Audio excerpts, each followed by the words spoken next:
Hi, this is Tim Santoni with Background Screening Tips and Tech. Thanks so much for tuning into the show today. Today we have a very special guest, Brian Fleming, a partner at Coastal Payroll, is joining us. Brian, thanks so much for joining the show. Thanks for having me. Excited to be on. Awesome. Well, Brian is a partner down at Coastal. They are based in San Diego with offices throughout California and servicing clients throughout the nation. Brian always talks about, we try to make payroll easy. They are a payroll bureau, but they do much, much more than that. And in fact, helping clients stay compliant with regard to HR and dealing with other tax credit issues. We're going to try and dive into a lot of those today and let Brian be an expert on that. Obviously, you can connect with Brian on LinkedIn. The best way to stay up to date on anything regarding Coastal is to visit their website, which is coastalpayroll.com.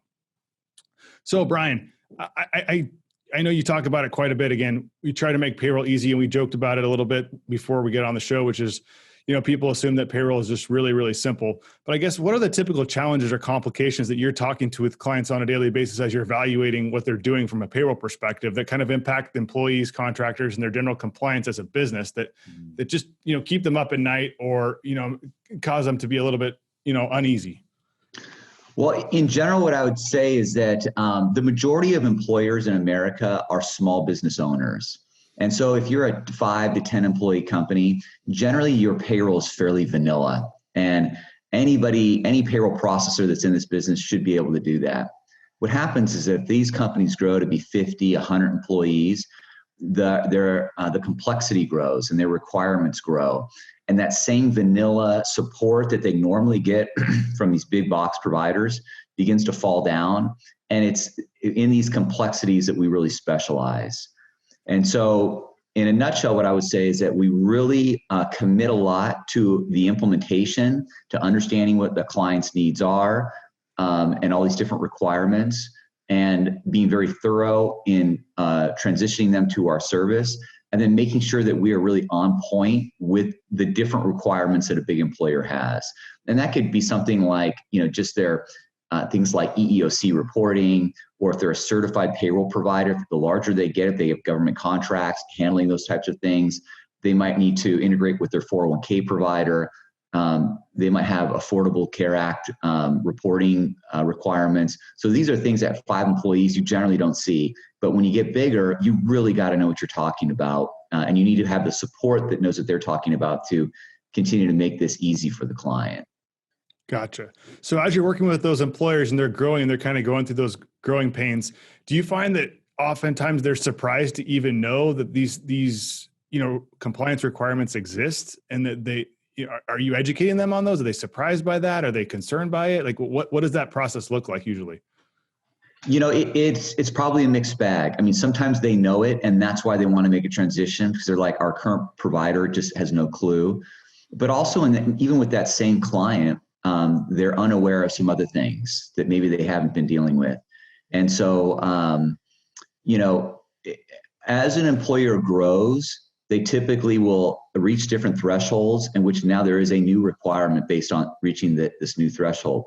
And so they may have been a very competent employer addressing all these different issues, but unbeknownst to them, they've kind of tripped over the next threshold and haven't been complying with this new regulation. So it is a lot of education that we're providing. A lot of that is up front. And we fairly regularly are holding town hall meetings and webinars just to inform our clients of these different things as they kind of move, as they transition as an employer. So Gotcha. It's a little bit of both. Makes sense. Great. And as you mentioned some scenarios when they might think to reach out to yourself or someone at Coastal is as they're growing. But what are some other trigger events in a business where they're like, it causes them to question what they're doing from a payroll perspective or from a technology related to payroll, which could be their HRIS or applicant tracking or any of the technology associated with how they're paying their people? I would say there are, like in the state of California, there's now the Cal Savers retirement plan. And so depending on your size, you're going to be opting into this at different points. And so that's something where it's just like a requirement that's kind of popped up that says, hey, I got to do this now. And how can I do it as seamlessly as possible? And so for our clients, Like we have, we via an API have integrated with CalSavers. But if someone doesn't want that program, but they must have some sort of retirement vehicle for their clients, then we've integrated like fully like 360 integration where we're pushing information to a 401k provider and they're pushing information back to us. We've got about 30 different providers and that list is growing. Actually, I'd probably say it's about 40 now, where they can go ahead and choose these things. And it's as simple as processing their payroll. They just process their payroll and they just know that all those pieces are kind of tied together. Employees can go onto their 401k website. They can make changes that automatically makes it updates the deduction in our payroll system. So that would be one example of how we've kind of tied this whole thing together and allowed the client the autonomy and ability just to go choose whoever they want to do this with. We're 401k agnostic. And we've made the whole thing a lot easier for them. In the absence of those types of integrations, the client now begins to pick up a lot of administrative duties. So this is one example of hundreds in which we're trying to take a bigger client that is having to comply with something and really making it a lot easier for them.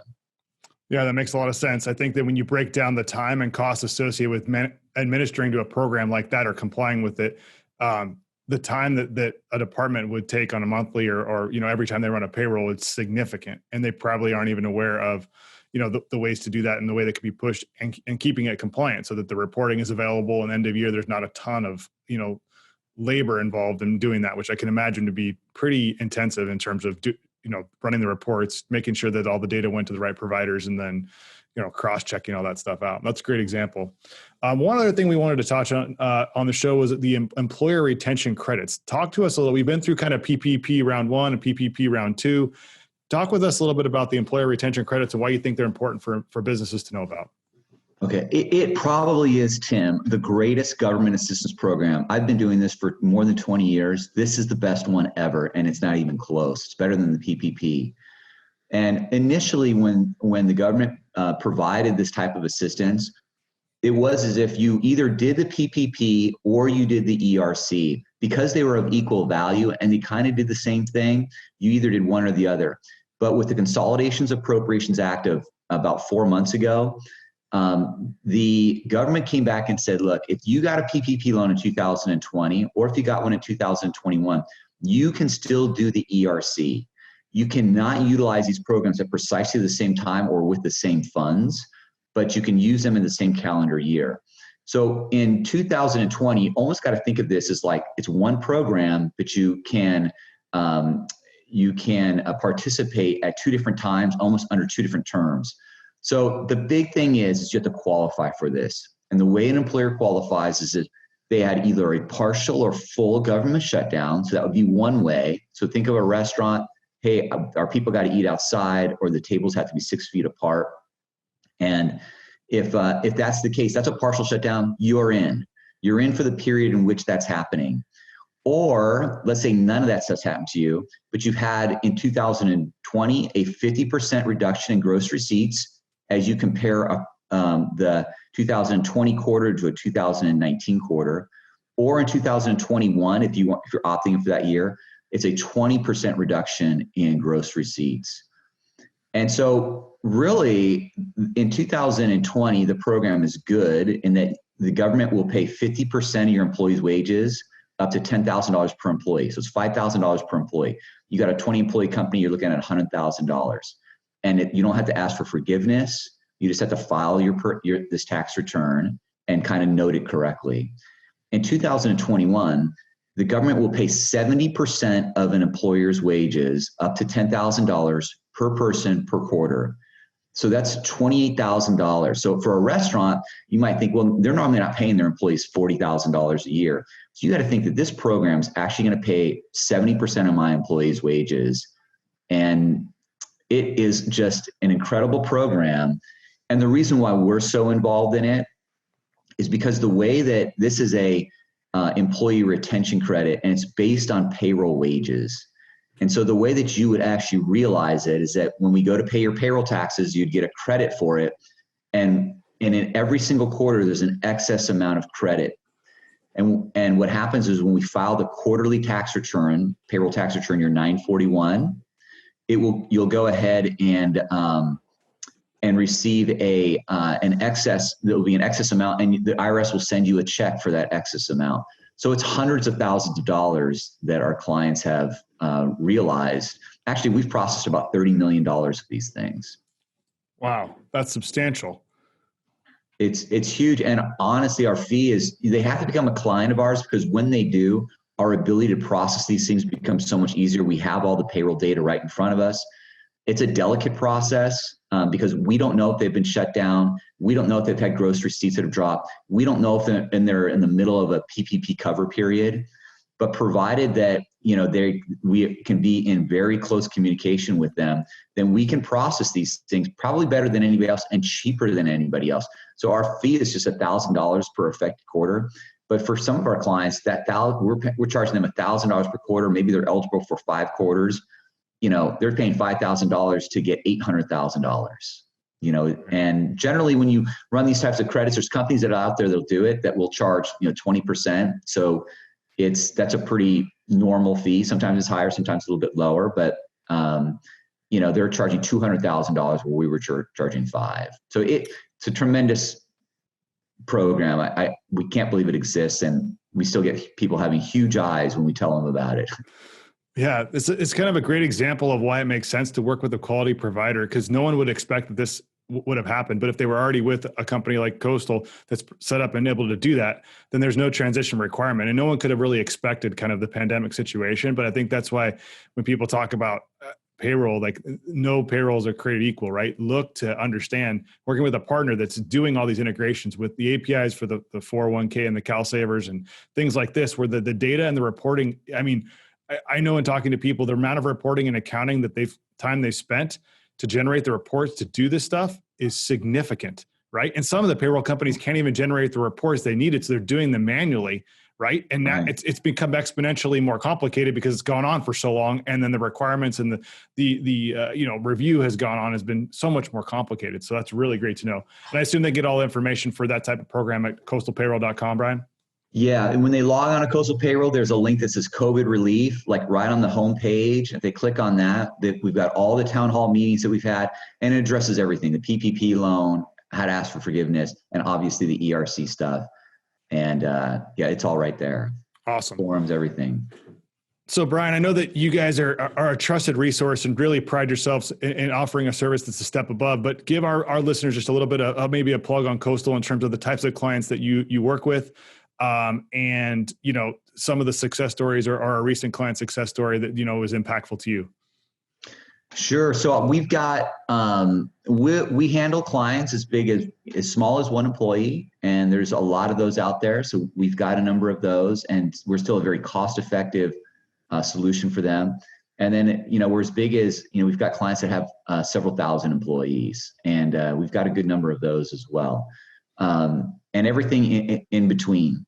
And I'll just share with you that we really went into business because, I formerly worked for one of the biggest payroll companies in the world, and my business, and I met my business partner there, and we just felt that we could see that the payroll service bureaus, just the level of support that they provided their clients over the years, was in decline.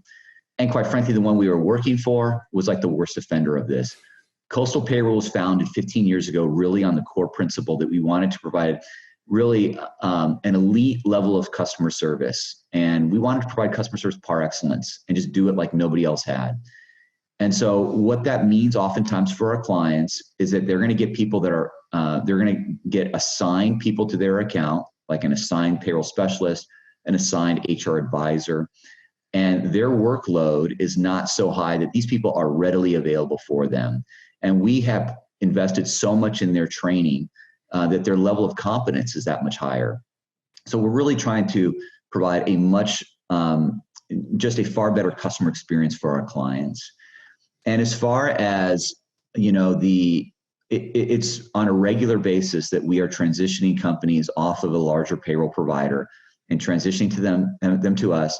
And we're opening their eyes to things like ERC credits, or helping them gather data to process a PPP application, and just making sure they're aware of all of these different solutions or government programs that are available to them, and making sure that they are staying on track with regards to making sure that they are being as compliant as possible, as they possibly can with all the different government regulations, and that they're running as clean a payroll as they possibly can as they run their business. So that's generally what we're doing.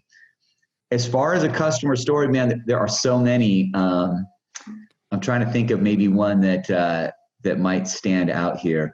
I took on a client about 2 years ago, and when I spoke to them, they were a pretty big employer, a couple thousand employees, and their payroll is just so broken. And the way they were doing it, they were married to this way, and it was just a broken process. And I thought, there's no way they're going to move to us because we're not going to do it this way. This is a broken way to do it. And they're insisting on it. But we convinced them to say, look, let's re-engineer, it's not just giving you new software, giving you new people to support this, but you have to have a better business process internally to make sure you pay your employees correctly. So we want to define the roles and the responsibilities of the people processing these things.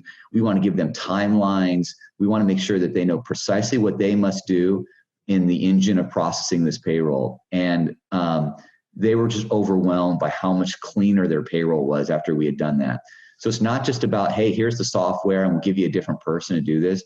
It really is about looking at how they're doing things and saying, is there a better way to do this? And I think we do that in spades for our clients. And I think they really appreciate us for that. Awesome, Brian. Well, thanks for sharing that. And I know directly in working directly with some of the people on your team, Shelly, Addie, and Justina in the HR side, their commitment to the clients and the level of service, both through and with us and with the clients directly, is unparalleled. And the response times are very quick, within minutes sometimes, which is fantastic. So I think you guys are doing a great job. Well, Brian, thanks again for taking some time to join the podcast. Again, feel free to download this podcast or the video wherever you get your podcasts, and we also will upload this to YouTube. Again, connect with Brian on LinkedIn and stay updated on anything Coastal by going to coastalpayroll.com. Thanks again, Brian, for coming on, and I hope you have a productive week. Good seeing you, Tim. All right, take care. See ya.